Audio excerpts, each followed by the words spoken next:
We wanted to start by taking you back to when you were hearing evidence in your inquiries into mid-staffs. Did any stories particularly stand out for you that still stay with you?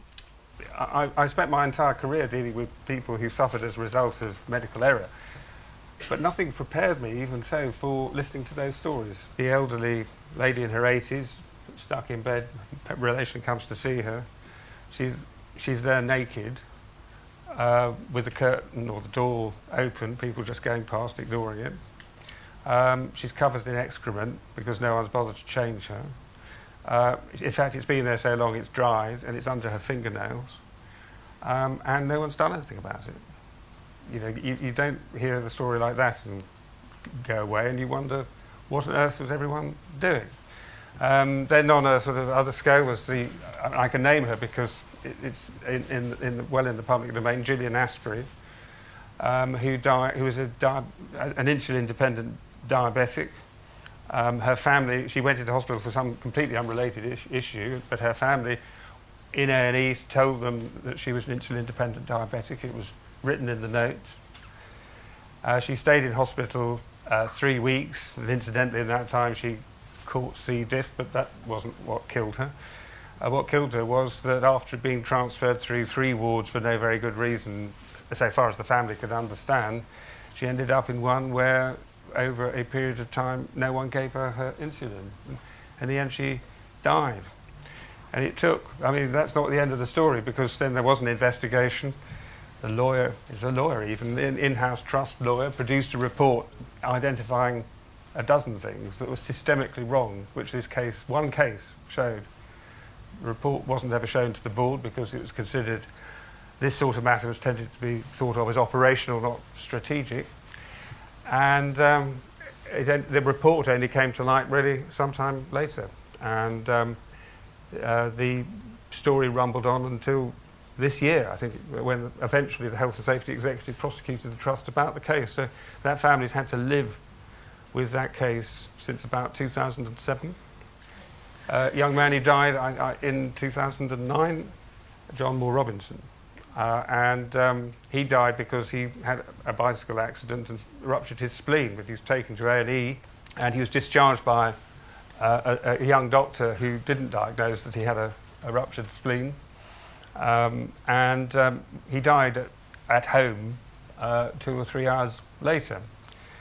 And the matter was obviously referred to the coroner, who asked the Trust for a report, and the consultant in A&E wrote a report which said that the death was, if it was a ruptured spleen, which it turned out to be, it was an avoidable death because the various tests weren't done. There should have been all sorts of things done that weren't. The in-house lawyer had asked him to take out those passages from his report which criticised the Trust on 2 bases. One was that it would cause avoidable distress to the family, and the other was that it would cause undue publicity, adverse publicity for the Trust, and that was put in an email.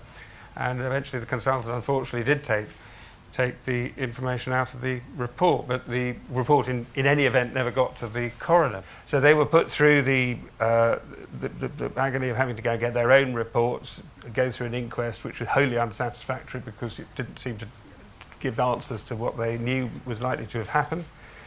And they eventually got a second inquest, I think following my inquiry, but that only came to an end with a result highly critical of the care, and that took 8 years. People live, not only the patients, people live with these experiences of what they see and what is then done to them when they try and do something about it. But can I just tell one more story, because it's about staff?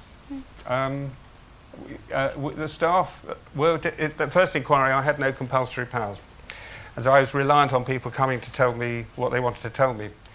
And one signal about the difficulties of this trust were hardly anyone in the staff wanted to come forward. Well, one consultant, senior consultant, wanted to come and wanted to tell me something. But he was so afraid about what the consequences might be that he wouldn't come to our private sessions, which were held in a business park, which no advanced publicity or anything like that. He would only see me in private in his own home to tell me what it was he wanted to tell me. And to tell you the truth, what he told me was something I knew already, and I think lots of other people did, but that was his mindset. There is a problem in the NHS about raising concerns which have issues, particularly those who have issues about other people. It does seem to be an extraordinary amount of focus on dysfunctional personal relationships, and actually, if I may say, doing things which seem to stoke up that rather than trying to solve those problems. What do you mean by that? Well, what I mean by that is that people raise a concern, and instead of people looking dispassionately at the facts of that concern and actually working out what has happened, it always seems to be a good thing to start there. As a lawyer, that's what we always do. Instead, there's an immediate focus on the people, and it's must be someone to blame or whatever. And that immediately means everyone is defensive, and instead of actually contributing to the examination of the problem and if there is a problem, the solution of it, everyone goes to war. Can I ask you, how did hearing these stories affect you personally? Well, I think one goes through a variety of emotions. One is the sheer horror at what it is you're hearing. One is the absolute admiration for the people who were prepared to have the courage in very difficult personal circumstances to come and tell them. Bearing in mind, a lot of them thought that I was not quite the devil incarnate, but I wasn't what they wanted. They wanted a different sort of inquiry, but they still were prepared to as I was presumably the only act they were being offered, to come and talk to me. But they did that in a very constructive way. Anger, but most of all, I think just bemusement about how something like that could happen. But I use those stories in my mind, and the people involved, I have pictures of them.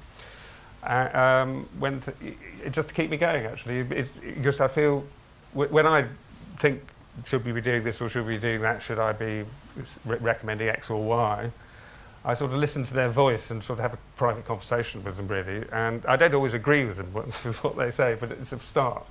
But when I feel that we owe it to those who, through unintentional issues, most of it is unintentional, have suffered like that, to make sure it doesn't happen again. Do you think that the sort of the weight that you were able to give your recommendations and the seriousness with which they were then taken and adopted by the government, do you think that was affected by the volume of stories that you heard, or do you think? Yeah, a little bit, and I think if that's so, one needs to be a bit careful, because obviously it's possible to be very selective about stories and say they're atypical. Indeed, a lot of people, some who should know better, have come up and suggested to me, well, Stafford was very special because this wouldn't happen anywhere else. And we did have lots of positive stories as well, and not nearly as many. And interestingly, some of those who had appalling experiences were pains to tell me that when they were in Ward X, they got really good care, or when they went to Cannock, they got really good care, or the cardiology department, or wherever it was. And so that it wasn't all a uniform picture. And I think we have to remember that Stafford was not all about bad care everywhere. It was about bad care in actually a rather varying locations and silos and so on. So some practitioners able to insulate their patients from what was going on in other places. But their numbers, I think, are important. And I think they were important simply because there were a lot of the suggestions that some of this was made up. One thing you will always have heard about, there was a story that someone was drinking out of a flower vase, and everyone said, that just shows you none of this can be true because we didn't allow flower vases in the ward. Well, was that a detail that mattered? And actually, throughout the first inquiry, nobody told me anything about a flower vase, anyone drinking out of it. But you put all those stories together and you feel, actually, they're not all people who made this stuff up. Why would they? And not from one hospital over that period of time. That's why I set them out in a timeline.